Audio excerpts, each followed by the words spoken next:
I'm almost positive that my fiance is engaged to me and another girl. I've been in a relationship with someone for just over 10 years. Our relationship has always been odd to me and my family, but I've always either ignored it or explained it away. However, I've been finding things that suggest he's been in a relationship similar to mine with another woman for about 15 years. All of this is super hard to explain because it's a roller coaster. I will try to be as thorough as possible without making this too convoluted. Since we began dating, there have been red flags. He would never spend the night. He would never let me over to his place.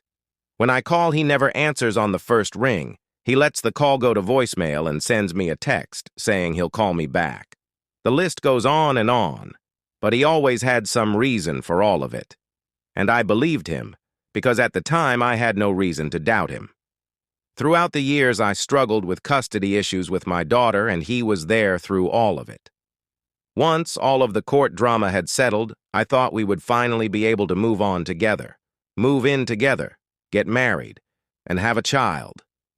But he always had a new reason why we couldn't move in together, and it was always mine or my daughter's fault. During this time, he had began renting a shed. In the shed were a ton of tools, knickknacks, furniture, you name it. But there were also women's clothes, accessories, and baking supplies. He explained this away, stating that a lot of those items were an ex's that he felt guilty throwing away, or they belonged to his aunt and cousins. He claimed to be close to his aunt, uncle, and little cousins, a boy and girl close to my daughter's age, so he would store items for them. This went on for years. I just blocked it out and played deaf and dumb to it, until I found a handmade framed memento of the location where he met someone and where they got engaged. The engagement was dated almost 1 year before we had officially started dating. Mind you, we had been talking and flirting for almost a year before dating. So the memento was from a time when he was getting to know me. Thinking of that moment then, I thought I had overreacted. But knowing what I do now, I think it was an appropriate response. I took the memento out of the box and unframed it, trying to figure out what it was and if it had anything else to give me, a clue as to what I was looking at. He became upset because I was acting irrationally and taking apart this thing that was his. I don't know why I needed to look in it, but I did. After that, he started calling me crazy, saying that was really weird and creepy. Maybe it was, I don't know. But through our time together, I had never met his aunt, uncle, or little cousins he claimed to be so close to. And when they were in town, there was always a reason why we couldn't meet. At this point, I had suspected that something was wrong. Things never added up with us, and he kept me pocketed. He didn't want me to introduce myself as his fiancé. I was only a friend or co-worker. He didn't want me to post pictures of us online or have any social media whatsoever. He became very hesitant when someone he knew saw us in public, so the act of him keeping this memento of a former relationship really made me stop and start paying attention more. I became more or less obsessed with trying to figure out who he was and what was really going on. He hid so much of his life from me, and he had his hands in everything I did. He told me how to talk, how to act, what to wear. He tracked me through my phone. He constantly checked my emails and texts, and he would stop by my work unannounced for no reason. Eventually, I started to find other odd things. About 6 months ago now, we started going to the gym. At his gym, he uses an app to check in, and he's allowed 1 guest per visit. During one trip to the gym, he opened his guest passes, and right beside my name was another woman's name. I asked him immediately who it was. He claimed it was his cousin. The only cousins I ever knew about were too young to go to the gym. I got paranoid. I'll admit it. I decided to order a background check on him. Through my search, I found him and another woman, roughly our age with the same name as the woman on the guest pass, at several addresses together over that past 10 to 15 years. Instead of showing him what I found, I reached out to this woman directly.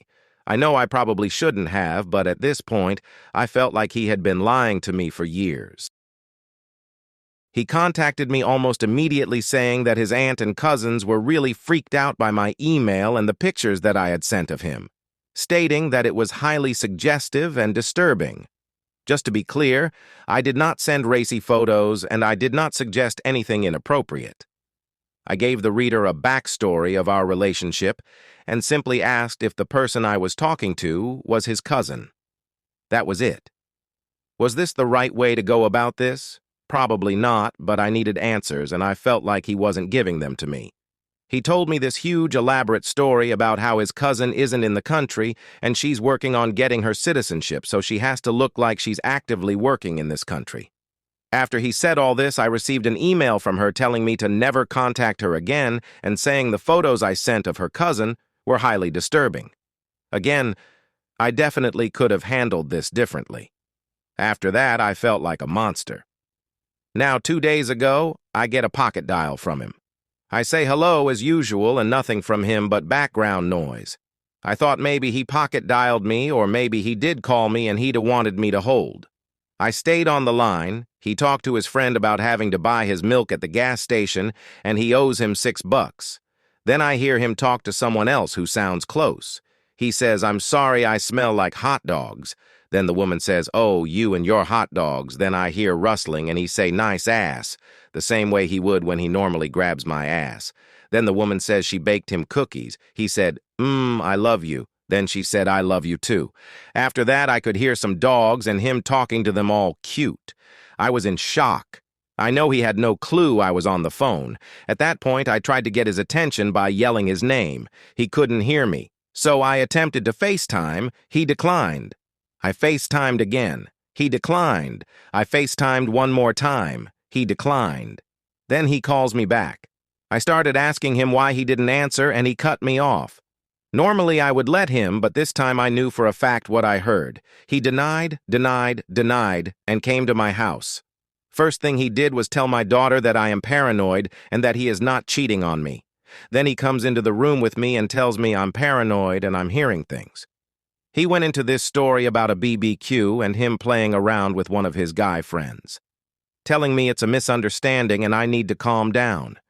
He talks about having people corroborate his story and I need to talk to them. At this point, I don't know if I'm nuts or if he's lying.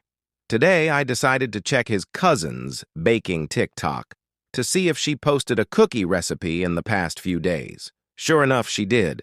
I also found that she tagged her personal account, and I found her referencing him as her fiance with his name and photo.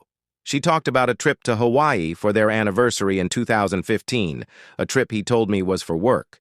She talked about him buying her cakes for Valentine's Day and going wedding cake shopping. I screenshot everything.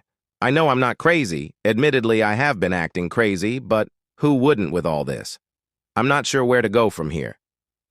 I don't want to stay, but I'm isolated from my friends and family. I haven't been able to keep a job due to his paranoia. I have no money because he takes it. I have no vehicles of my own because I can't afford it. I don't know what to do. I can't live like this anymore.